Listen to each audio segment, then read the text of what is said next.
Welcome one and all. Thank you very much for joining and welcome back to another video. If you're a new subscriber, don't forget to hit that like button, the subscribe button, and if you want notifications, I'm going to be making a lot of videos. So that's all up to you to hit it. So here I am, super white. It's got a defect, a recall, and it's the paint. And not a sunny day, so the car's liking for sure. So what can we do to protect this?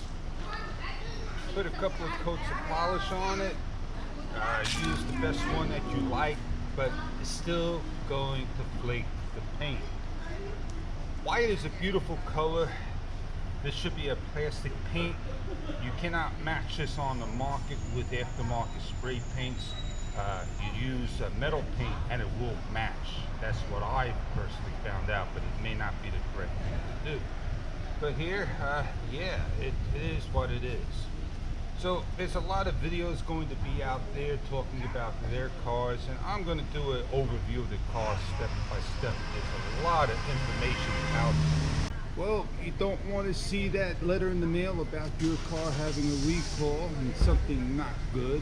But on that note, I want to say thank you very much for following, and if you like, please follow this gentleman, Camping Family, at his channel. Show and subscribe to the gentleman. Let's get him going. Have a great day. See you on my next video.